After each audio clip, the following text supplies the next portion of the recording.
Listener discretion is advised. It's time for another Steel Revolution podcast. Please keep in mind that the opinions expressed on this podcast are those of the individuals, and they do not reflect any official view of the United Steelworkers, USW Local 105, or its officers or sub-board members for officers.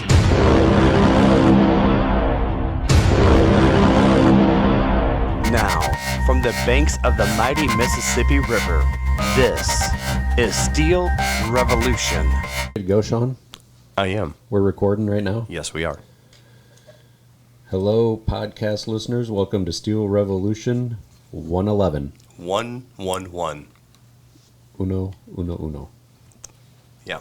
Yep. It's like Gomez is here. Yeah. You say, what up, Way?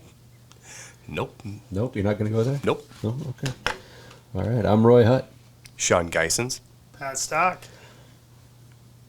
We got a new guy. Yeah. Mike is getting a new glass slipper, so he'll be back when that fits right. And Lee has a visit with the Tooth Fairy. yep, Lee has a visit with the Tooth Fairy, so people are busy. You guys are pretty funny. Thanks, Shawn. Yeah. You are sometimes. All the time. All right, we'll dive right into some local news. On the 23rd of August, we had around 16 new hires around there, Pat. Yeah. They end up adding a few late as they get the background checks in. So around 16, and all of them signed sign-up cards, Pat? Yes. Okay. So welcome those guys as they get out into the plant and look out for our newest brothers and sisters. The Labor Day parade is back. So this coming Monday, if you want, you can participate in the Labor Day parade. We will be in spot 9 unless that changes. But last we heard, we are number 9 in line. The gates will open at 8 o'clock for lineups. Please plan on being there between 9:30 and 10 a.m. Because we will start rolling out, or the parade's supposed to start at 11. Right. We will have T-shirts for people that participate and walk with us. Again, we'll be throwing out candy, T-shirts to the crowd. Usually a fun time. Yeah, like Pat said, free T-shirts for those that show up, and like I said, we will be handing out some. If you do show up and hand out candy, hand it out sparingly. We end up getting to the end and we don't have any left. This was new. I didn't hear about this, but read it in the Forerunner. So getting my news from the Forerunner because I was on vacation. There was a letter from Alight that went out. Said it's a normal process or form letter to retirees and employees, asking them to update their address and their phone number. If you don't need to do anything if you have the same address and phone number. Again, I want to point out it's important to have your updated information, to the company. We just went through that dependent audit. It could cause you some problems if you don't have your address updated or your phone number, and down at the hall too, because if you have an issue and something doesn't look right, payroll or HR reaches out, calls down to the hall and reaches out to us, reaches out to your bargaining rep and says, hey, this doesn't look right. We'll give you an opportunity to help this person fix it before we get involved. So again, it's very, very important. Please keep your address and your phone number updated at the hall.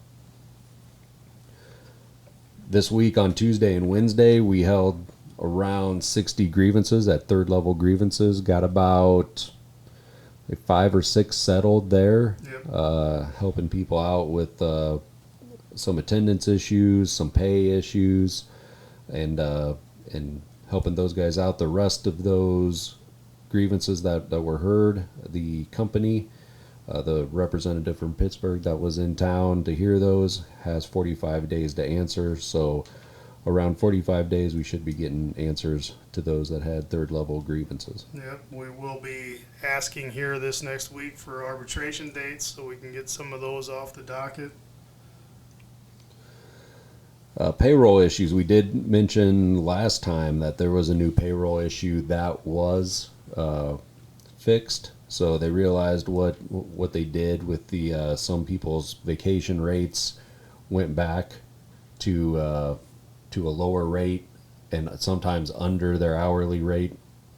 That was fixed. So if you took vacation during the lower period, you should have had that retroed to you, I believe, last week or this week. It should have been retroed on your check. So if you have any questions with that, feel free to call the hall or get a hold of your steward or your committeeman. Another reminder, if you're viewing your checks at work, make sure you exit out of all the screens and you delete the download, because otherwise if you download it, anybody following you on that computer or kiosk will be able to see it. Reminder, office manager hours are 6:30 to 2:30 Monday through Friday. He is, again, Dan down here at the hall is your resource for your retirement questions and issues. Wanted to talk about Veterans of Steel and how that tied into the international convention, Pat. Yeah, sure. So, again, as I wrote an article for the Forerunner last week, explained a little bit what happened at the international convention and how it directs what the international is going to do for the next 3 years. One of the things that came up was a resolution that was not going to be passed, that wasn't recommended to be passed by the international, and that was the Veterans of Steel group. It was to make it mandatory. Yeah, to make it mandatory. Yep, you're correct. So with that, I mean, there was a lot of people that stood up and spoke in favor of the resolution that we need to make it a mandatory committee, and that is exactly what happened. It's the members' voices that change that direction or make that direction for the international to follow. So it was kind of nice to see that, and a lot of people spoke out for that resolution and how they wanted it and how it's very important. So expect some new things. It is a mandatory committee now here at our local as well as every other local in the United States. And we're going to be putting out a lot of information. We're going to be talking about laws that help veterans, and, we're going to need support for the membership. Also with that, if you would like to be a part of that, you don't have to be a veteran. Please call down here, leave your phone number, your email address, because there will be information at a later date where we'll be sending out, and we're asking for the help. Yeah, I'd like to mention that. So this was the second convention in a row where, you had seen something from the floor that impacted what the international did or is going to do going forward. So this one was the Veterans of Steel. People felt strongly that it needed to be a mandatory committee. Luckily we've got a lot of that going on right now. We've got a lot of vets. We've got a lot of support for that. So that wasn't really a big deal for us. But you saw a change. You saw that it was the membership's delegates that did that. The time before, Brad stood up at the very end of the convention and said, "Hey, the membership needs to have a voice in picking the president or picking the people that the international endorses for these political races." And then you saw a survey that came out after that saying, "Hey, here, what's the most important to you? We can run these by the people we're thinking about endorsing and figure out whether or not they're going to be the person that our members want to be endorsed." So you truly see the impact of people standing up and talking at that convention. Yes. Let's see, going on to the next topic. Pat, you want to talk about mixed scrap? Yeah, so again, everyone should know we've been having an issue with mixed scrap being off analysis. There was quite a bit of improvement for the month of August.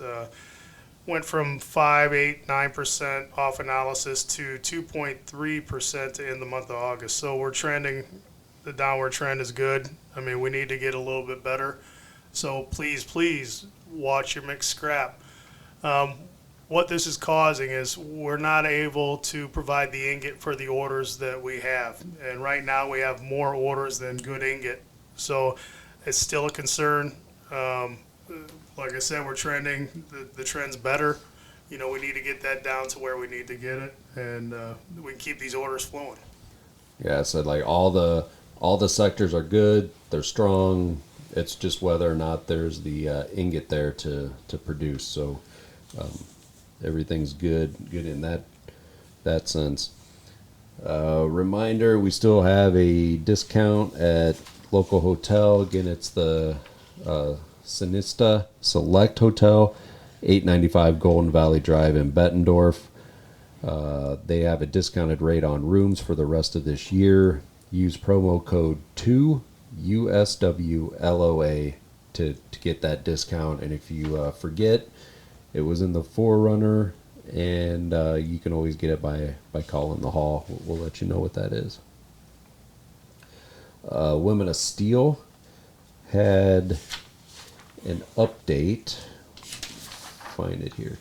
So they had some extra funds, and they used those funds to purchase food, feminine products, toiletries, and get those to the shelters and the nonprofits that need them. They sent out a request to see if anybody would respond on what they needed, and the following places: Winnie's Place, Victory Center, Kenna's House of Love, and the QC Mission all responded. So thank you to the Women of Steel for helping those charities out with the donations.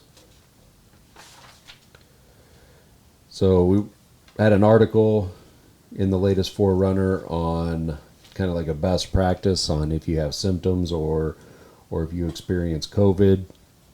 So I kind of wanted to go over that and talk about some of those steps and why we have them in there, and why it's important. Number one, it's important to call medical. Get your name on a spreadsheet. That's going to cover your absences attendance wise. Provide a copy of your vaccination status. It's also important underneath the current COVID policy.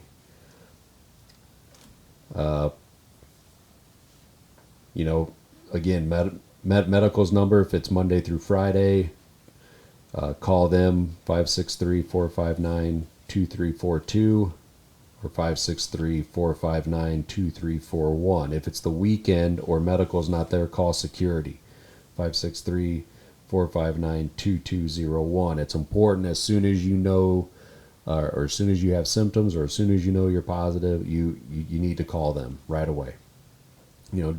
Don't wait. It's important to get on that list as soon as possible. Next, call Morningstar, put in a call off for a short term, and then make it a 5-day call off, 10-day call off, whatever. But at least get a call off in there. Next, call the Hartford. Now this would be like, well, why do I call the Hartford? I'm not going to qualify. Once you call the Hartford and get a claim number, you don't have to call off anymore. So get a lot of people that are, well, it's a waste of time to do the Hartford. I'm not going to qualify. Well, if you feel that way and you do that, that's fine. But you better call off every day, because if you forget and miss a call off, you're going to get in trouble. So that's why we said the best thing for you to do is to call the Hartford. Again, once you have a claim number, you don't have to call off anymore. And then if something happens and you can't return, you'll start getting pay on your 8th day and after. Another important thing, we had a rumor going around, or some miscommunication, that medical was accepting at-home tests, and that's not the case still. They do not accept at-home tests. Cover that good, Pat? It sounds good to me. Okay, thanks.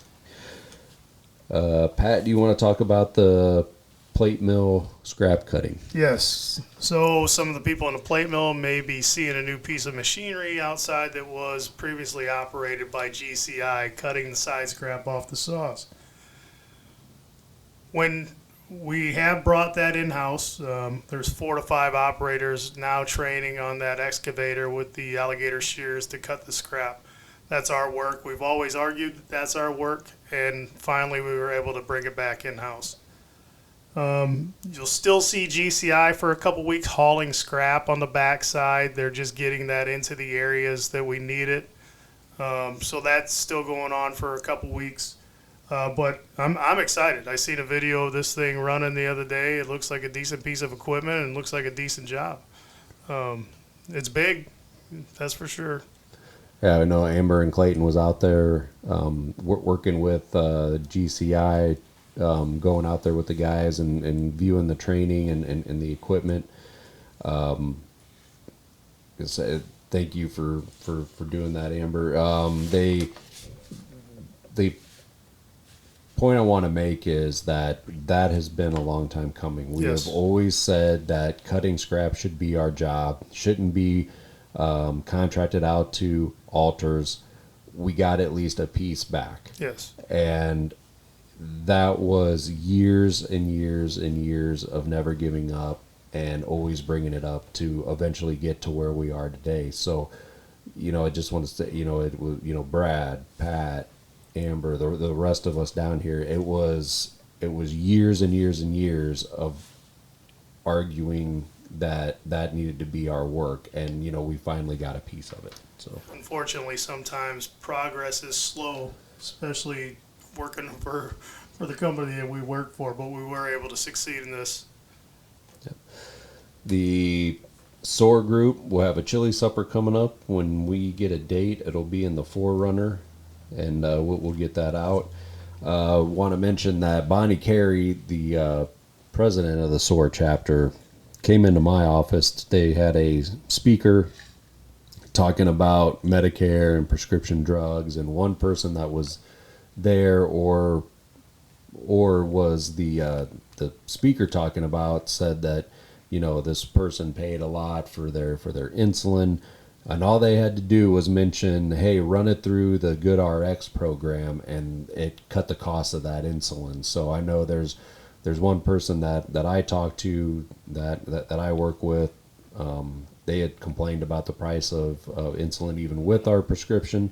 Told her about it, say, hey, maybe you might want to try this, but wanted to pass that on. If even with our insurance you seem to be paying a lot for your prescriptions, you might want to try to pull that and have them run that card. Right, and what the Good RX does is it makes the pharmacy find the cheapest that they can sell that prescription for. So that's a good thing as well.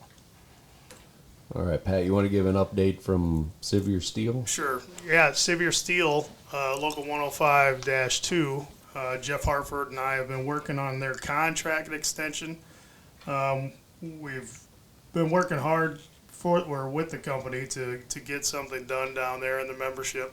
The contract extension has been voted down 2 times so far, but through continued talks, we've been able to make it better, and there will be a vote in the next couple weeks for the membership down there at Sevier Steel to see if we can't get that extension passed.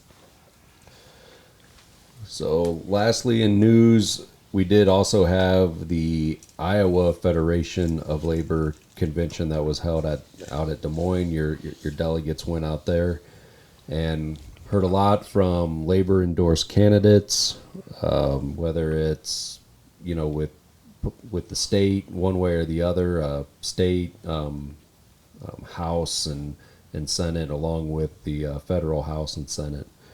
So heard a lot from those guys that were the labor endorsed. Want to mention that there's an unemployment law that changed, and